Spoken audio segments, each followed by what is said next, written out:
দখল করে নাই, এটা পরীক্ষিত সত্য। জামাত ইসলামী সৎ এবং যোগ্য নেতৃত্ব উপহার দিচ্ছে।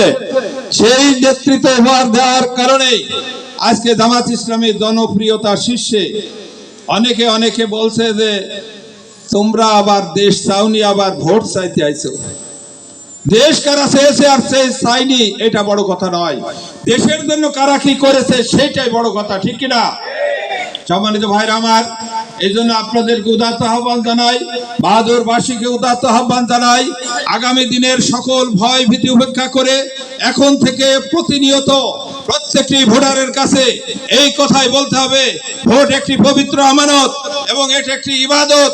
ভোট যদি আপনি কোনো অসৎ চরিত্রের ব্যক্তির হাতে সুবদ্ধ করে দেন, তাকে যদি সিল মারেন, তাহলে সে যদি কোনো অপকর্ম করে, অন্যায় করে, সেই পাপের ভাগী আপনাকেও নিতে হবে, এর ব্যাপারে কোনো সন্দেহ নেই। এই জন্য সৎ এবং যোগ্য পাত্রে আপনার ভোটাধিকার প্রয়োগ করে এদেশে আল্লাহর আইন এবং সৎলোকের শাসনের মাধ্যমে একটি ইনসাফপূর্ণ সমাজ প্রতিষ্ঠিত করতে হবে। এই প্রত্যয় নিয়েই আমাদের বাড়ি ফিরতে হবে। এখন থেকে সেই লক্ষ্যে আমাদের কাজ করতে হবে। আর কারোর রক্ত চক্ষুকে পরোয়া করা যাবে না। সম্মানিত ভাইরা আমার, এখন থেকে আজকে থেকে বাড়ি ফিরে আমাদের একটি ভিশন হবে, আগামী ফেব্রুয়ারি জাতীয় নির্বাচন হবে। সেই নির্বাচনে আমরা একটি গণ বিপ্লব সংগঠিত করব।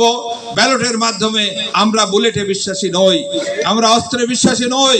মানুষকে ভালোবাসা দিয়ে মানুষের হৃদয় জয় করেই আমরা আগামী দিনে বাংলাদেশের পার্লামেন্ট, কোরআনের পার্লামেন্ট করবো ইনশাআল্লাহ। সেজন্য তারা কষ্ট করে এসেছেন।